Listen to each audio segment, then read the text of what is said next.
Hi everyone, I'm Nick.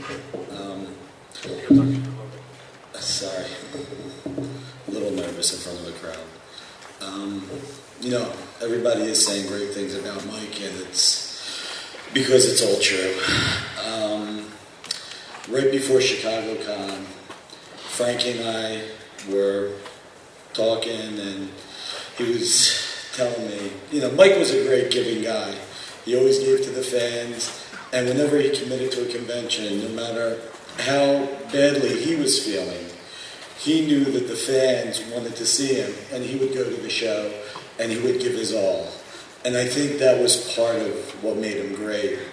Right before ChicagoCon, like I said, Frankie was saying, you know, Mike's not feeling so well, but he wants us to go to the show. He wants Aspen to be there. And when we got to ChicagoCon, Mike took a turn for the worse, and Frankie, Peter, and everybody had to fly back.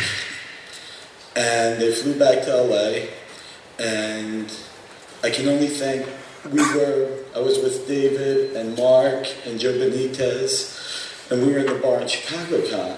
And I just remember Joe saying to Dave, Mike had passed away. And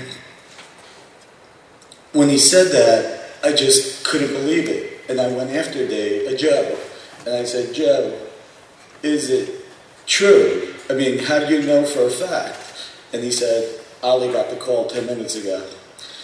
And I literally just grabbed Ollie and said, Ollie, are you sure? Because, you know, I guess what I'm going to say is there were two things that we were all talking about that I brought up. Selfishly, I thank God that everybody made it to see Mike and that Mike was out of pain. Because to me, honestly, that became the most important thing in the world. The second thing, and I said this once before when Mike Waringo passed away, in my mind, the comics community is one huge extended family. We're a brotherhood, we're a sisterhood. And like any other family, we get together at special events, holidays, you know, with our biological family, Christmas, Hanukkah, whenever, you know, with our loved ones, Valentine's Day. But for us, we get together at conventions. And on such a selfish level, I can honestly say that we were so lucky, me, David, Mark. I mean, Mark took it the worst. I think Mark cried for a half hour straight. And he lost his brother, as did Frank. And as did all of us. We lost a member of our family. And the only consolation we had was that we were there together. It's like we had our own wake at that moment, the second we found out, and we had each other. And Mike, you know, his soul fire will last forever. He'll always be in our hearts. His work will always be here. And the way he touched every single fan and every single creator will all help us be a better person. I think, before I break down and cry, one of Mike's wishes was for... Those were Peter's, by the way. No, they weren't. I wasn't even there. I was Frank's and Mike. Hold on. If you, this picture, we were in New York in Times Square doing a signing. This was also there, same trip, and we were doing a signing for 3 hours, and from 3 to 6, and we looked at the watch, and it was 12:30 past midnight, and people were still coming in for the signing, and Mike was still signing away, and all the guys at the store that were there went out and just bought us beers and bought us food, and this picture was taken at about 1 in the morning when we started the signing at about 3, and Mike just never stopped. So it was pretty awesome. And you know what? No, actually that's great, because Mike really did never stop. All the way till the end.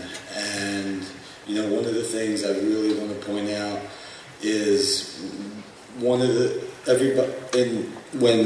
Vince wrote that beautiful letter, one of the things he said at the end was to support Make-A-Wish.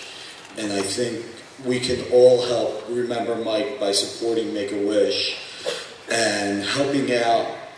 In a way, Mike was very lucky, because he knew that whether he was going to make it or not, he should enjoy life. And there are many, many kids in the world who never have that chance to even make it, even though Mike was young, that far. And if we can all do something to help out, I think that would be a great way to remember a great man.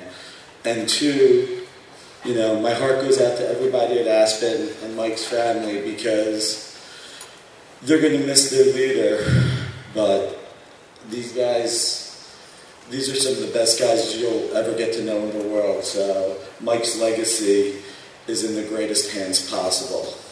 Thank you.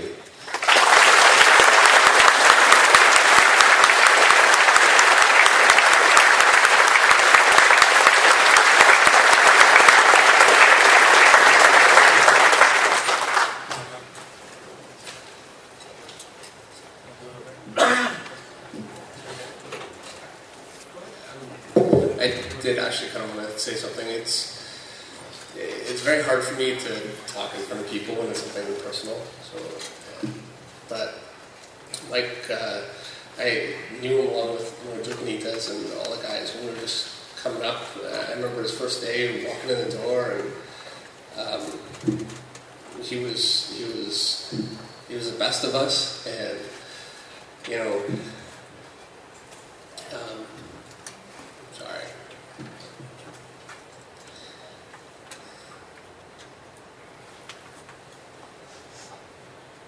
If it's work, it's so easy for me to talk, but personal, it's very hard.